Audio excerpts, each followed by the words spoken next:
알베르 카뮈 작품 이방인은 어머니의 부고 소식을 들은 한 남자가 장례식을 치르고 나서 이런저런 사건에 연루된 끝에 사형 선고를 받게 되는 이야기의 소설입니다. 주인공인 메르소는 스스로 평범하다고 생각하며 각각의 사태에 나름대로 대처해 보지만 그 모든 것들이 절묘하게 안 좋은 방향으로 작용하면서 최악의 결과를 낳게 되는데요. 그런 의미에서 메르소가 겪은 일련의 흐름은 그야말로 사회의 삶의 부조리함을 극적으로 표현하고 있다고 볼 수 있습니다. 그런데 한편으론 왜 메르소가 그렇게 생각하고 행동했는지, 왜 재판에서 사람들은 메르소를 그렇게 부정적으로만 봤는지 의아하기도 한데요. 이 점을 이해하는 것이 이 소설의 숨겨진 가치를 이해하는 좋은 방법일 수 있습니다.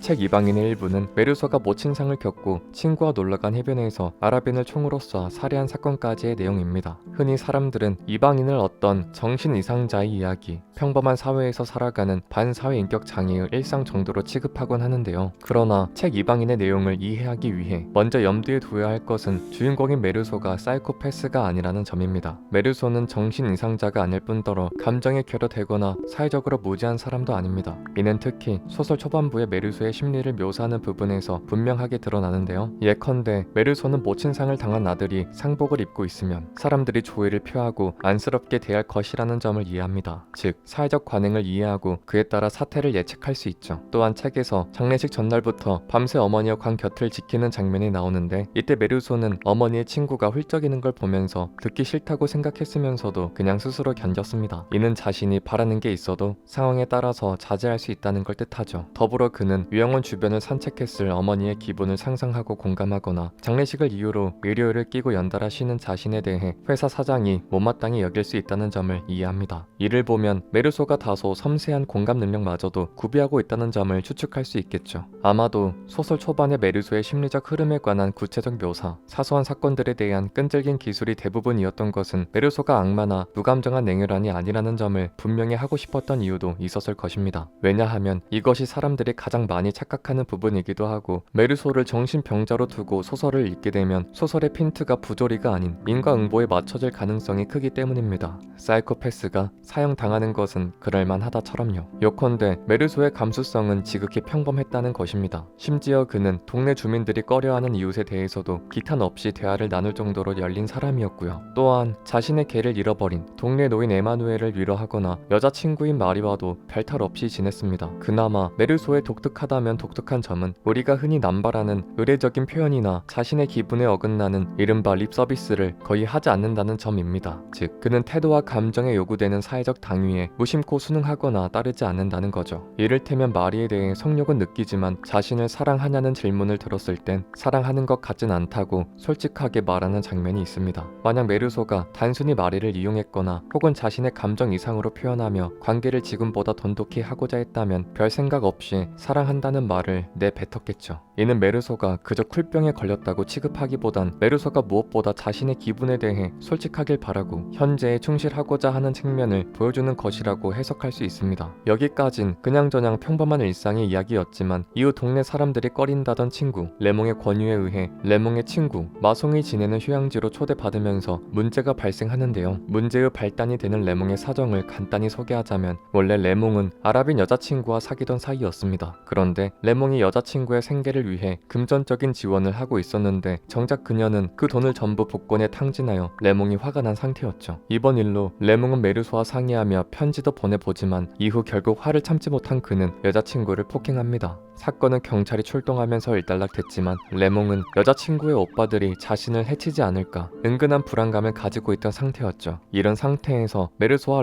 레몽의 친구 마송이 휴양지 근처에서 아랍인들을 만나게 됩니다. 당연히 자신을 해치러 왔다고 생각한 레몽을 필두로 이들은 아랍인과 싸우게 되는데요. 이때 레몽은 아랍인들의 칼에 자상을 입고 치료를 받은 뒤 침울해져서 메르소와 산책을 나갑니다. 그런데 하필 해변 끝자락에 있는 연못에서 쉬고 있는 아랍인들을 발견하고 레몽이 총으로 쏘려 했으나 메르소가 이를 만류하며 총을 넘겨봤죠. 이후 아랍인들은 도망가고 둘은 집으로 다시 복귀했는데요. 피곤해진 레몽은 집에서 쉬려했고 메르소는 다시 혼자 산책을 하다가 이전의 연못에 도착합니다. 마침 그곳엔 아랍인 혼자 그늘을 독차지하며 쉬고 있었죠. 서로의 존재를 눈치챈 메르소와 아라비는 경계하며 대치했는데 메르소가 대뜸 햇빛의 강렬함, 뜨거움을 견디지 못하고 아라빈 근방의 그늘로 천천히 다가갑니다. 이때 아라비는 칼을 빼들고 메르소를 위협했는데 그러자 메르소가 갑자기 손을 대고 있던 총에 방아쇠를 당기며 아라빈을 살해하게 되죠.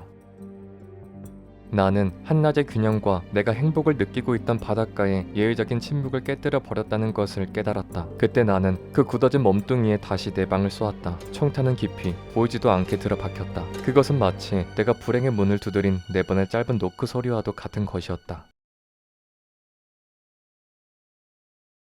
이부는 메르소가 아라빈 살해 혐의로 체포된 이후의 이야기입니다. 메르소는 먼저 자신의 변호사와 면담하는데요. 변호사는 메르소에게 엄마의 장례식 날 냉정한 태도를 보였다는 조사 결과를 제시하며 이에 대해 묻습니다. 그러자 메르소는 자신의 관에 있는 그대로 변론하죠. 당시 매우 피곤해서 졸음이 왔다든지, 물론 엄마가 죽지 않았으면 좋았을 것이라든지, 다만 당시의 감정을 억제했기 때문에 그리 무심하게 보였던 건 아니라든지 하는 식으로요. 변호사는 그의 대답에 화나서 밖으로 나가버리고 급기야 메르소는 변호사도 없이 예심 판사와의 첫 신문에 참여하게 됩니다. 그런데 판사는 대뜸 사건 자체가 아닌 메르소가 어떤 인간인지에 초점을 맞추어 흥미를 표하는데요. 어머니를 사랑하는지 같은 사적인 질문을 반복하던 그는 이내 갑자기 하느님 이야기를 꺼내기 시작합니다. 판사는 메르소에게 하느님을 믿냐고 묻고 그는 믿지 않는다고 답합니다. 이에 관해 확신하는지 반복해서 묻자 급기야 화를 내기도 하죠. 판사가 후회하느냐고 묻고 메르소는 진정한 후회라기보단 일종의 귀찮음을 느낀다고 말합니다. 어쩌면 이는 사건 자체에 대한 메르소의 감상이라기보단 이전까지 판사와의 질의응답을 통해 느꼈던 것일지도 모릅니다. 그러나 어쨌든 판사는 이를 사건에 관한 것으로 받아들이고 이후 11개월 동안 예심을 계속합니다. 두 번째 대담부턴 언제나 변호사가 동반됐고요. 그렇게 긴 체포 기간 동안 마리가 면회를 오기도 했습니다. 그는 메르소에게 출소하게 되면 자신과 결혼하자는 등 전과 같이 그를 호의적으로 대했는데요. 하지만 메르소의 머릿속을 채운 건 그런 장밋빛 미래에 대한 기대감이 아니라 수감 생활 동안 느끼게 되는 고통에 관한 것이었습니다. 이를테면 부자유, 정욕, 흡연 등의 문제처럼요. 시간이 지나 배심원을 필두로 한 본 재판이 시작됩니다. 그런데 아니나 다를까 재판은 장례식 날 메르소의 행동 거지에 초점이 맞춰지며 그에 관한 증인들만 줄줄이 소환됐는데요. 요양원의 원장, 경비, 어머니의 친구 등이 증언대에 서서 메르소가 얼마나 무심하고 냉정했는지 진술했습니다. 메르소가 시신이 된 어머니를 보려고 하지 않았다는 것, 그녀의 죽음에 눈물 한 방울 흘리지 않았다는 것, 전날 밤 시신을 앞에 두고 담배를 피우거나 밀크 커피를 마신 것, 어머니의 나이도 제대로 몰랐으며 장례식 바로 다음날 여자친구와 데이트한 것까지 재판정에서 메르소는 마치 악마인 것처럼 묘사됐는데요. 이렇게 초기 인상이 형성되니까 그 이후에 나온 여러 호의적인 증언들은 무시됐습니다. 심지어 레몽의 증언은 레몽이 포주업에 종사한다는 이유로 이른바 끼리끼리 논다는 인상을 심어줘서 재판 분위기에 악영향을 끼치기도 하죠. 메르소는 이러한 재판의 진행을 겪으면서 문득 자신이 재판 과정 내내 소외됐다고 느끼게 됩니다. 이 재판 자체가 자기 자신에 대한 평가를 목표로 하는데 정작 그 당사자는 발언하지 못하고 평가 과정에 참여할 수도 없는 거죠. 이는 메르소가 실제로 어떤 인간인지는 배제되고 오로지 사회적 관행이나 기준에 따라서만 판단되는, 그리고 끝내 그 기준에 따라 그런 사람이라고 결정돼 버리는 그런 부조리한 사태를 재판의 형식으로 보여줬다고 할 수 있습니다. 재판의 끝에선 검사 역시 메르소가 저지른 범죄, 즉 총기를 사용한 우발적 살해보다 메르소가 얼마나 냉정하고 악마적인지에 대해서만 일장 연설을 늘어놓습니다. 살인도 아마 계획적이었을 거라면서요. 이후 변호사가 나름대로 최후 변론을 내놓지만 결국 이미 악마로 결정된 메르소는 사형을 판결받게 되죠. 사형 집행일까지 형무소에 갇히게 된 메르소는 홀로 오만 잡생각을 하게 되는데요. 예컨대 그는 판결이란 그 이전까진 의심과 반증으로 점철된 지극히 모호하고 불분명한 관념의 집합체이지만 일단 선고되면 마치 의자나 책상처럼 확고부동한 사실이 된다는 점에 대해 생각합니다. 이는 인간 개인의 고유한 불분명함과 사회나 제도의 규정성이 대비되고 있는 소설 내용 전체에 관한 생각이라고 볼 수 있죠. 다만 메르소는 사형을 선고받은 자신의 처지에 대해 지나치게 비관한다던가 과거를 불행히 여긴다던가 그렇게 생각하진 않았습니다. 오히려 자신이 그럭저럭 행복한 인생을 살았으며 자신의 죽음 자체에도 어떤 특권을 부여하진 않았죠. 죽음이란 언제나 반복해서 일어나는 것이며 과거에도 그랬고 앞으로도 그럴 것이라면서요. 이 점이 메르소의 캐릭터성을 단지 우울하고 절망적인 부조리의 피해자의 가슴 가둘 수 없는, 또한 이 소설이 그런 비관적인 세계를 그리는데 초점을 맞춘 게 아니라는 점을 암시합니다. 부조리는 어디에서나 일어나지만 그런 만큼 이 세계의 일부이며 우리가 그 속에서 어떻게 헤쳐나가는지가 중요하다는 거죠. 그렇기에 이 소설이 단지 소외된 인간상을 다루는 게 아니라 부조리한 세계상을 다루고 있다는 것입니다. 사형을 앞둔 메르소는 자신을 연달아 찾아온 사제의 면회를 거부하는데 사제는 메르소의 뜻을 무시하고 그를 방문합니다. 이때 메르소가 죄에 대해서 어떻게 생각하는지 엿볼 수 있는데요.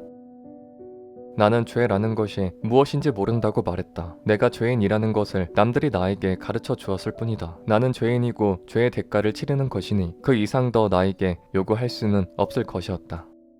즉, 죄라는 것은 일종의 사회적 협약으로 형성되는 것이며 그렇게 규정된 기준에 따라 개인에게 일정한 제약을 부과할 수는 있어도 그것에 진심으로 감화되지 않는 사람에게 그 이상의 무언가를 요구할 수는 없다는 게 그의 생각이었죠. 예컨대 죄책감이나 후회, 어떤 미안한 감정 같은 것들을요. 어쨌든 메르소는 자신을 계속해서 종교적으로 설득하려는 사제 때문에 결국 분노가 폭발하여 자신과 자신의 생각에 관해 쏟아붓는데요. 이 두 쪽 남짓한 분량의 독백이야말로 카미가 책을 통해서 표현하고자 했던 메르소의 신념을 가장 적나라하게 나타낸 부분이라고 할 수 있습니다. 다소 함축적인 부분이라 여기서 구구절절 설명하긴 어렵겠지만 이방인에 관심을 두고 있는 분이라면 이 부분은 꼭 본인이 읽어보시면 좋을 것 같네요.